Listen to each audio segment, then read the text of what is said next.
5 ദിവസം മുമ്പാണ് തിരുവല്ല സ്വദേശിയായ വിദേശത്ത് താമസിക്കുന്ന പെൺകുട്ടി ഈ വിവരം, ഈ പരാതി പൂങ്കുഴലിക്ക് കൈമാറുന്നത്. റിപ്പോർട്ടറിന് തന്നെ നേരത്തെ ഇവരുടെ ഒരു ഫോൺ കോൾ ലഭിച്ചിരുന്നു. പക്ഷേ അതിൽ കൂടുതൽ തെളിവുകളില്ലാത്തത് കൊണ്ടാണ് നമ്മളത് റിപ്പോർട്ട് ചെയ്യാതിരുന്നത്. പക്ഷേ അതിനുശേഷം ഇപ്പോൾ 2 ബലാത്സംഗ കേസുകളിലും പോലീസ് നടപടി കടുപ്പിച്ചതോടെ പെൺകുട്ടി പരാതി നൽകാൻ തയ്യാറാവുന്നു. പെൺകുട്ടി പൂങ്കുഴലിക്ക് പരാതി കൈമാറുന്നു. ആ പരാതിയിൽ SIT സൂക്ഷ്മമായി നിരീക്ഷണം നടത്തി അന്വേഷിച്ച് തെളിവുകൾ ശേഖരിച്ചതിന് ശേഷം ഈ രാഹുൽ മാങ്കൂട്ടത്തിൻ്റെ നീക്കങ്ങൾ നിരീക്ഷിക്കുന്നു.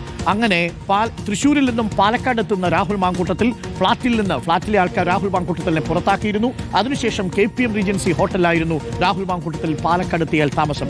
അങ്ങനെ ഇന്നലെ രാവിലെ പാലക്കാട് KPM റീജൻസി ഹോട്ടലിൽ എത്തുന്ന സമയത്ത് തന്നെ SITയും പാലക്കാട് KPM റീജൻസി ഹോട്ടലിലേക്ക് എത്തുന്നു.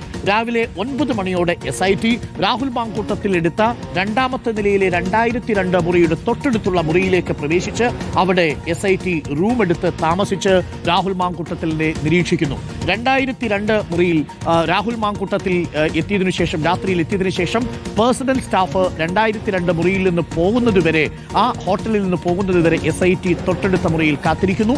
അതിനുശേഷം രാഹുൽ മാങ്കൂട്ടത്തിൻ്റെ പേഴ്സണൽ സ്റ്റാഫ് അടക്കം പോയതിനു ശേഷം രാത്രി 12 മണിയോടുകൂടി രാഹുലിന്റെ റൂമിൽ ആരുമില്ലെന്ന് ഉറപ്പുവരുത്തിയതിനു ശേഷം അർദ്ധരാത്രി 12:30 2002 മുറിയിൽ പ്രവേശിച്ച് SIT അർദ്ധരാത്രിയോടെ അറസ്റ്റ് ചെയ്യുന്നു.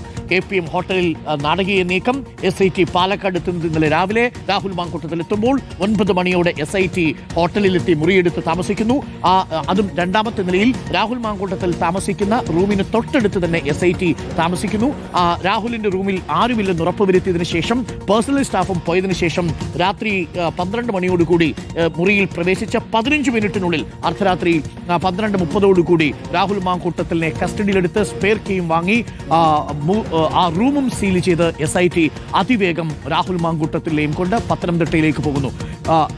ഇപ്പോൾ KPM റീജൻസിയിലെ സെക്യൂരിറ്റിയുടെ ഒരു പ്രതികരണം കൂടി പ്രേക്ഷകർ കേൾക്കൂ.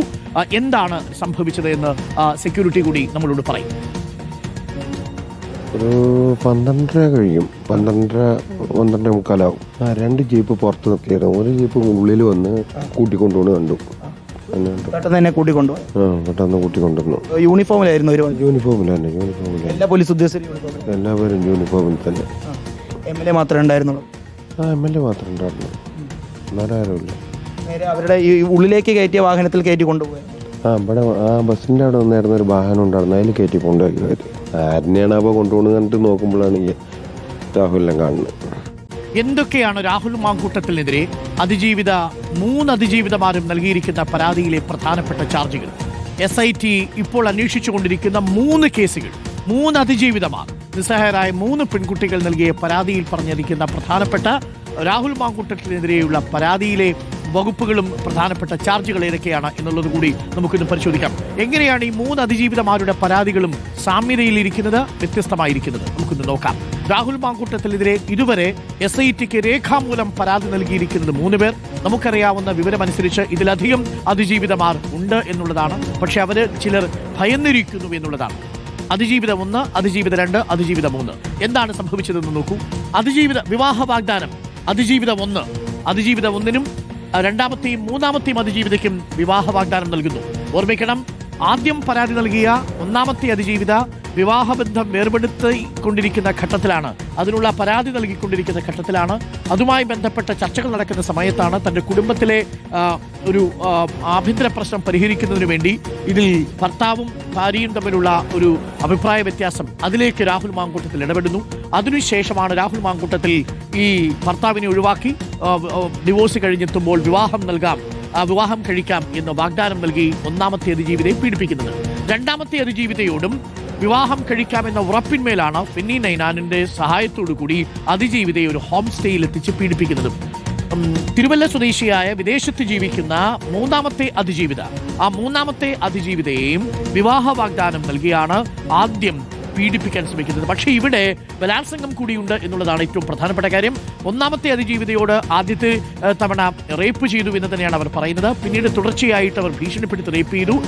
സഭയിൽ അടിയന്തര പ്രമേയം അവതരിപ്പിച്ചതിന് ശേഷം വന്ന് ഗർഭിണിയായിരുന്നതിന് ശേഷവും റേപ്പ് ചെയ്തു എന്നുള്ളതാണ്. ബലാത്സംഗ കുറ്റം അതിജീവിത 1, അതിജീവിത 2, അതിജീവിത 3 പേരുടെ കാര്യത്തിലും ബലാത്സംഗ കുറ്റം നിലനിൽക്കും. കുഞ്ഞ് വേണമെന്ന് പറഞ്ഞുകൊണ്ടാണ് ബലാത്സംഗം നടത്തിയത്, പീഡനം നടത്തിയത് എന്നാണ് ഒന്നാമത്തെ അതിജീവിതയും രണ്ടാമത്തെ അതിജീവിതയും മൂന്നാമത്തെ അതിജീവിതയും പറഞ്ഞത്. അതാണ് രാഹുലിന്റെ ഒരു ബലാത്സംഗത്തിന്റെ രീതിയായിട്ട് ഇപ്പോൾ പുറത്തു വരുന്നത്. ഒന്നാമത്തെ അതിജീവിതയും രണ്ടാമത്തെ അതിജീവിതയും മൂന്നാമത്തെ അതിജീവിതയും അത് തന്നെ പറയുന്നു. ഒന്നാമത്തെ അതിജീവിതയെ ബലാത്സംഗം ചെയ്തതിനു ശേഷം തുടർച്ചയായി ഒഴിവാക്കുന്ന ഘട്ടത്തിൽ ഭീഷണിപ്പെടുത്തുന്ന സമയമുണ്ട്, ഭീഷണിപ്പെടുത്തുന്നു. ഗർഭിണിയായതിനു ശേഷവും ബലാത്സംഗം ചെയ്യാൻ ഭീഷണിപ്പെടുത്തുന്നു എന്നുള്ള വിവരമാണ് ഏറ്റവും പ്രധാനപ്പെട്ടത്. അതിൽ തന്നെ നഗ്നചിത്രങ്ങൾ എടുത്ത് ഒന്നാമത്തെ അതിജീവിതയും രണ്ടാമത്തെ അതിജീവിതയും മൂന്നാമത്തെ അതിജീവിതയും ഭീഷണിപ്പെടുത്തി എന്നുള്ള വിവരമാണ് ഇപ്പോൾ പുറത്തു വരുന്നത്. അതിനുശേഷം പീഡനത്തിനു ശേഷം ഒന്നാമത്തെ അതിജീവിത ഗർഭിണിയാകുമ്പോൾ ഗർഭഛിദ്രത്തിന് നിർബന്ധിച്ചു എന്നുള്ളത് ഒന്നാമത്തെ അതിജീവിതയുടെ പരാതിയിലുണ്ട്. എന്നാൽ രണ്ടാമത്തെ അതിജീവിത ഭാഗ്യം കൊണ്ട് അതിൽ നിന്ന് രക്ഷപ്പെട്ടു. മൂന്നാമത്തെ അതിജീവിത നൽകിയ പരാതിയിലും ഗർഭഛിദ്രത്തിന് വേണ്ടി നിർബന്ധിച്ചു എന്നാണ്. മാത്രവുമല്ല, ഗർഭിണിയാകുന്ന സമയത്ത് ഫോൺ ബ്ലോക്ക് ചെയ്തതിന് ശേഷം ആ ഗർഭത്തിന്റെ ഉത്തരവാദിത്വം രാഹുൽ ഏറ്റെടുക്കാതെ മറ്റു പലരിലും ആരോപിക്കുന്ന സാഹചര്യമുണ്ടായി. അങ്ങനെ ഒടുവിൽ ഗർഭഛിദ്രം നിർബന്ധിച്ച് ചെയ്യുന്ന ഘട്ടത്തിൽ DNA പരിശോധനയ്ക്ക് തയ്യാറാകാതിരുന്ന രാഹുൽ മാങ്കൂട്ടത്തിലിനെ സ്വാഭാവികമായും നിയമത്തിന് മുന്നിൽ കൊണ്ടുവരിക എന്ന ഉദ്ദേശത്തോടുകൂടി DNA പരിശോധനയ്ക്കായി ഭ്രൂണം സൂക്ഷിച്ചു. സൈബർ ആക്രമണം നടത്തി. ഒന്നാമത്തെ അതിജീവിതയ്ക്കെതിരെ സൈബർ ആക്രമണം നടത്തി. വിട്ടുകിളിക്കൂട്ടം പോലെയാണ് ഒന്നാമത്തെ അതിജീവിതയ്ക്കെതിരെ സൈബർ ആക്രമണം നടത്തിയത്. അതിൽ സന്ദീപ് വാര്യർ അടക്കമുള്ള നേതാക്കൾ പോലും അവരുടെ ഫേസ്ബുക്ക് പോസ്റ്റിലൂടെ ഈ പെൺകുട്ടിയുടെ ഐഡന്റിറ്റി പുറത്തു വരുന്ന രീതിയിലുള്ള ചില ഇടപെടലുകൾ നടത്തി എന്നുള്ളതാണ് ഇതിൽ ഞെട്ടിക്കുന്ന വിവരം. ഒന്നാമത്തെ അതിജീവിതയുടെ നേരെയുള്ള സൈബർ ആക്രമണം നമ്മൾ കണ്ടതാണ്. ആ സൈബർ ആക്രമണത്തെ തുടർന്ന് അവർ പരാതി നൽകിയതാണ്. ആ പരാതിയുടെ അടിസ്ഥാനത്തിൽ അറസ്റ്റ് ചെയ്തതും നമ്മൾ കണ്ടതാണ്. രണ്ടാമത്തെ അതിജീവിതയെയും സൈബർ ആക്രമണത്തിന് ഈ സൈബർ വെട്ടുകിളിക്കൂട്ടം ഇരയാക്കി. അതും പരാതിയായിട്ട് വന്നത് നമ്മൾ കണ്ടു. ഭാഗ്യം കൊണ്ട് ഈ പരാതി SITക്ക് ലഭിച്ചത് SIT രഹസ്യമായി സൂക്ഷിച്ചതുകൊണ്ട് മൂന്നാമത്തെ അതിജീവിത ആരാണ്, അവരെക്കുറിച്ചുള്ള കൂടുതൽ ഡീറ്റെയിൽസ് ഈ സൈബർ വെട്ടുകിളിക്കൂട്ടത്തിന് കിട്ടുന്നതിന് മുൻപ് തന്നെ രാഹുൽ മാങ്കൂട്ടത്തിനെ കസ്റ്റഡിയിലെടുത്തു. സാമ്പത്തിക ചൂഷണം നടത്തി. ഒന്നാമത്തെ അതിജീവിതയെ സാമ്പത്തിക ചൂഷണം നടത്തിയതൊരു പരാതി അതിൽ നമ്മൾ കാണുന്നില്ല. രണ്ടാമത്തെ അതിജീവിതയുടെ കാര്യത്തിലും സാമ്പത്തിക ചൂഷണം എന്നൊരു പരാതി കാണുന്നില്ല. എന്നാൽ മൂന്നാമത്തെ അതിജീവിതയുടെ കാര്യത്തിൽ സാമ്പത്തിക ചൂഷണം നടത്തി. ഫ്ളാറ്റിനു വേണ്ടി പല സമയങ്ങളിലായിട്ട് തുക വാങ്ങി. നമുക്ക് ഒരുമിച്ച് താമസിക്കാൻ ഒരു ഫ്ളാറ്റ് പാലക്കാട് വാങ്ങണമെന്നും ആ ഫ്ളാറ്റ് വാങ്ങാൻ വേണ്ടി തനിക്ക് പണം നൽകണമെന്നും രാഹുൽ മാങ്കൂട്ടത്തിൽ ആവശ്യപ്പെട്ടു. പല സമയങ്ങളിലായിട്ട് പണം രാഹുൽ മാങ്കൂട്ടത്തിന് കൈമാറി. രാഹുൽ മാങ്കൂട്ടത്തിന്റെ കയ്യിലുണ്ടായിരുന്ന വാച്ച്, വളരെ വില കൂടിയ വാച്ച്, വിദേശത്തു നിന്നും രാഹുൽ മാങ്കൂട്ടത്തിൽ ആവശ്യപ്പെട്ടു. രാഹുൽ മാങ്കൂട്ടത്തിന്റെ സൗന്ദര്യം വർദ്ധിപ്പിക്കാൻ ആവശ്യമായിട്ടുള്ള സൗന്ദര്യവർദ്ധക വസ്തുക്കളും വിദേശത്തു നിന്ന് രാഹുൽ മാങ്കൂട്ടത്തിൽ ഈ അതിജീവിതയോട് ആവശ്യപ്പെട്ടു. പാവം അതിജീവിത അതുപോലും അയച്ചു കൊടുത്തു. കാലിലിടുന്ന ചെരുപ്പ് പോലും, വില കൂടിയ ചെരുപ്പ് പോലും അതിജീവിതയോട് ആവശ്യപ്പെട്ടു വാങ്ങി എന്നുള്ള വിവരമാണ് ഇപ്പോൾ പുറത്തു വരുന്നത്. അങ്ങനെ ഫ്ളാറ്റിനു വേണ്ടി, കയ്യിൽ കിട്ടുന്ന വാച്ചിനു വേണ്ടി, ചെരുപ്പിനു വേണ്ടി, സൗന്ദര്യവർദ്ധക വസ്തുക്കൾക്ക് വേണ്ടി മൂന്നാമത്തെ അതിജീവിത സാമ്പത്തികമായി ചൂഷണം ചെയ്തു. എന്നാൽ ഇങ്ങനൊരു പരാതി രണ്ടാമത്തെ അതിജീവിതയോ ഒന്നാമത്തെ അതിജീവിതയോ നൽകിയിട്ടില്ല. ബ്ലാക്ക് മെയിലിംഗ് ആണ് മറ്റു 3 അതിജീവിതകളിലുമുള്ള പരാതി. നഗ്നചിത്രമെടുത്ത് ഭീഷണിപ്പെടുത്തുമെന്നും കുടുംബം തകർക്കുമെന്നുമാണ് പറഞ്ഞത് ഒന്നാമത്തെ അതിജീവിതയോട്. രണ്ടാമത്തെ അതിജീവിതയോടും അത് തന്നെ പറഞ്ഞു. സഹോദരിയുടെ വിവാഹം മുടക്കുന്നതടക്കമുള്ള ഭീഷണിയും ബ്ലാക്ക് മെയിലിംഗും ഉണ്ടായിരുന്നു. മൂന്നാമത്തെ അതിജീവിതയോട് പിതാവിനെ കൊലപ്പെടുത്തുമെന്നും സഹോദരിയുടെ വിവാഹം മുടക്കുമെന്നും ഈ നഗ്നചിത്രങ്ങൾ സാമൂഹിക മാധ്യമങ്ങളിലൂടെ പ്രദർശിപ്പിക്കുമെന്നുമാണ് പറഞ്ഞത്. ചുരുക്കത്തിൽ വിവാഹ വാഗ്ദാനം 1, 2, 3 അതിജീവിതയുടെ പരാതിയിലുണ്ട്. ബലാത്സംഗം 1, 2, 3 അതിജീവിതയുടെ പരാതിയിലുണ്ട്. കുഞ്ഞു വേണമെന്ന് നിർബന്ധിച്ചുകൊണ്ടുള്ള പീഡനം 1, 2, 3 അതിജീവിതയുടെ പരാതിയിലുണ്ട്. ഭീഷണിപ്പെടുത്തൽ 1, 2, 3 അതിജീവിതയുടെ പരാതിയിലുണ്ട്. ഗർഭഛിദ്രത്തിന് നിർബന്ധിക്കൽ ഒന്നാമത്തെയും മൂന്നാമത്തെയും അതിജീവിതയുടെ പരാതിയിലുണ്ട്. സൈബർ ആക്രമണം 1, 2 അതിജീവിതകളുടെ പരാതിയിലുണ്ട്.